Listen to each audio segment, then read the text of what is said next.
Tenaina, fandarana famakiana ten'Andriamanitra. Arahinao eto amin'ny Akiradio isan'andro amin'ny 12 ora sasany atoandro. Parole de vie, lecture de la Bible, tous les jours sur Akiradio à 12h30. Wort des Lebens, jeden Tag eine biblische Lektüre um 12:30 Uhr im Akiradio. Iarahanao amin'ny rahavavy aina. Tenaina, teny mahavelona.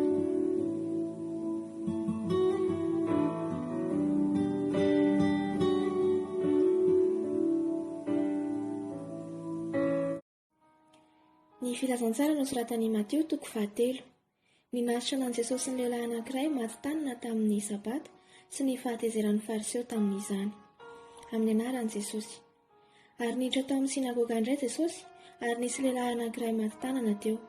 Ary nizaha taratra azy ny olona na sitrany io amin'ny sabata izy na tsy mba hiampangany azy.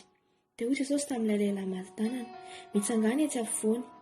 Ary koa izy tamin'ny olona, inona moa no mety atao amin'ny sabata? Ny manao soa va sa ny manao ratsy?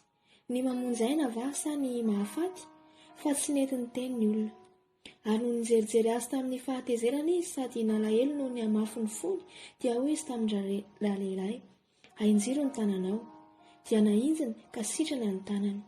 Ary lasa nivoaka ny fariseo, ka niaraka tamin'izay dia niray tetika tamin'ny Herodiana izy hanohitra an'i Jesosy mba hahafaty azy. Ninasitra an'i Jesosy ny olona maro teo amoron'ny ranomasin'i Galilea. Ary Jesosy mba amin'ny mpianany niasa, niala teo ka nankany amin'ny ranomasina, ary nisy olona maro avy tany Galilea nanaraka azy, ary nisy olona maro koa avy tany Jodia sy Jerosalema sy Edoma sy tany andafin'ny Jordana, ary tamin'ny tany manodidina ny Tiro sy Sidona nandre izany zavatra nataony, dia nankeo aminy. Ary izy nilaza tamin'ny mpianany mba nisy sambo kely hiandry azy noho ny apetsahan'ny vahoaka, fandrao mifanety aminy ireo. Fa efa nasitrana olona maro izy, ka dia nifanety taminy mba hanindry azy izay rehetra manana aretina. Ary ny fanahy maloto raha nahita azy, dia nankohaka teo anatrehiny ka niantso hoe, ianao ny zanak'Andriamanitra. Ary nandrara azy mafy izy, tsy hanao izay hahafantarana azy. Ny nanendreny Jesosy ny apôstôly 12 lahy.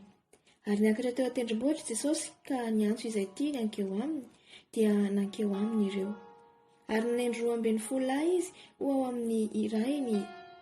aminy sy iray ny toriteny sady hanana fahefana moka ny demonia. Ary Simona dia nomena anarana hafa koa hoe Petera, ary Jakob zanak'i Zebedeo sy Jaona rahalahin'i Jakob, izy mirahalahy dia nomena anarana hafa koa hoe Boanerjesy, izany hoe zanabaratra, ary Andrea sy Filipy sy Bartolomeo sy Matio sy Tomasy sy Jakob zanak'i Alfeo sy Tadeo sy Simona Kananeana, ary Jotasy Iskariota ilay namadika azy. Ny nitadiavan'ny havan'i Jesosy azy sy ny namalian'i Jesosy ny teny ratsy nataon'ny fariseo. Ary niditra tao an-trano izy, dia niangona indray ny vahoaka, ka dia tsy nahazo nihinan-kanina akory izy. Ary ny havana raha nandre dia nivoaka hiazona azy, fa hoy ireo, efa very saina izy. Ary ny mpanoradalàna izay nidina avy tany Jerosalema dia nanao hoe, manana ny Belzebuby izy sy hoe ny lohan'ny demonia no amoahan'ny demonia. Ary efa niantso ireo hankeo aminy izy, dia nanao fanoharana taminy hoe, ataon'ny Satana ahoana no famoaka ny Satana? Fa raha misy fanjakana miady an-trano, dia tsy haharitra izany fanjakana izany. Ary raha misy mpiray-trano miady an-trano, dia tsy haharitra izany mpiray-trano izany. Ary raha Satana no mitsangana nohitra ny tenany ka miady an-trano, dia tsy haharitra izy fa ho rava ny heriny. Kanefa tsy misy olona afaka miditra ao an-tranony mahery ka handroba ny entany, raha tsy afatony aloha ilay mahery dia efa robainy ny ao an-tranony. Lazaiko aminareo marina tokoa, ahazo famelan-keloka ny zanak'olombelona amin'ny ota rehetra sy ny fitenenan-dratsy rehetra izay ataony, fa izay miteny ratsy ny fanahy masina kosa dia tsy mahazo famelan-keloka mandrakizay, fa mendrika hoelohana any amin'ny ota mandrakizay izy. Izany no lazainy satria ny olona nanao hoe azo mpanahy maloto izy. Ary avy ny reniny mba amin'ny rahalainy ka nijanona teo alatrano, dia naniraka tao aminy antso azy. Ary ny vahoaka nipetraka manodidina azy ka nanao taminy hoe, indreo atao alatrano ny reninao sy ny rahalanao mitady anao. Ary izy namaly ka nanao hoe, iza ny reniko sy rahalahy? ary nijery izay nipetraka manodidina azy izy dia hoy izy, indreto ny reniko sy ny rahalahiko. Fa na iza no manao ny sitrapon'ny Andriamanitra. Évangile selon Marc, chapitre 3. L'homme à la main sèche. Au nom de Jésus. Jésus entra de nouveau dans la synagogue. Il s'y trouvait un homme qui avait la main sèche. Il observait Jésus pour voir s'il le guérirait le jour du sabbat. C'était afin de pouvoir l'accuser. Et Jésus dit à l'homme qui avait la main sèche, « Lève-toi, là au milieu. » Puis il leur dit, « Est-il permis le jour du sabbat de faire le bien ou de faire le mal, de sauver une personne ou de la tuer ?» Mais ils gardèrent le silence. Alors, promenant ses regards sur eux avec indignation, et en même temps allégé de l'endurcissement de leur cœur, il dit à l'homme, « Étends ta main. » Il l'étendit, et sa main fut guérie. Les pharisiens sortirent, et aussitôt ils se consultèrent avec les Hérodiens sur les moyens de le faire périr. Jésus se retira vers la mer avec ses disciples. Une grande multitude le suivit de la Galilée, et de la Judée, et de Jérusalem, et de l'Idumée, et d'au-delà du Jourdain, et des environs de Tyr et de Sidon. Une grande multitude, apprenant tout ce qu'il faisait, vint à lui. Il chargea ses disciples de tenir toujours à sa disposition une petite barque, afin de ne pas être pressés par la foule. Car comme il guérissait beaucoup de gens, tous qui avaient des maladies se jetaient sur lui pour le toucher. Les esprits impurs, quand ils le voyaient, se prosternaient devant lui et s'écriaient « Tu es le Fils de Dieu ». Mais il leur recommandait très sévèrement de ne pas le faire connaître. Choix des 12 apôtres. Il monta ensuite sur la montagne, il appela ceux qu'il voulut et ils vinrent auprès de lui.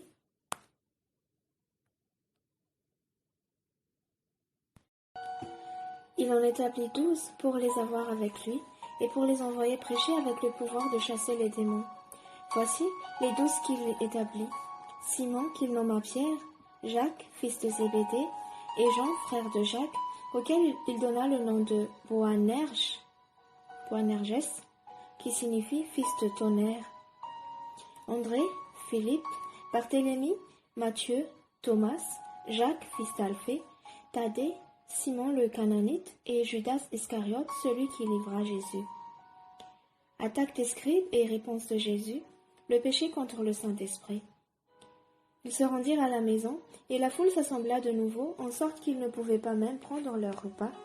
Les parents de Jésus, ayant appris ce qui se passait, vinrent pour se saisir de lui, car ils disaient, « Il est hors de sens. » Et les scribes, qui étaient descendus de Jérusalem, dirent, « Il est possédé de Belzéboul, c'est par le prince des démons qu'il chasse les démons. » Jésus les appela, et leur dit sous forme de parabole, « Comment Satan peut-il chasser Satan ?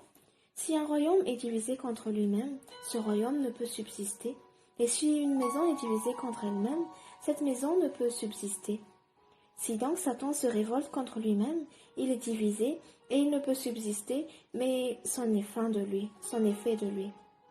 Personne ne peut entrer dans la maison d'un homme fort et piller ses biens sans avoir auparavant lié cet homme fort, alors il pillera sa maison. Je vous le dis en vérité, tous les péchés seront pardonnés aux fils des hommes et les blasphèmes qu'ils auront proférés, mais quiconque blasphémera contre le Saint-Esprit n'obtiendra jamais de pardon. Il est coupable d'un péché éternel. Jésus parla ainsi parce qu'il disait, il est possédé d'un esprit impur. La mère et les frères de Jésus. Survinrent sa mère et ses frères, qui, se tenant dehors, l'envoyèrent appeler. La foule était assise autour de lui, et on lui dit, « Voici, ta mère et tes frères sont dehors et te demandent. » Et il répondit, « Qui est ma mère et qui sont mes frères ?» Puis, jetant les regards sur ceux qui étaient assis tout autour de lui, « Voici, dit-il, ma mère et mes frères. Car quiconque fait la volonté de Dieu, celui-là est mon frère,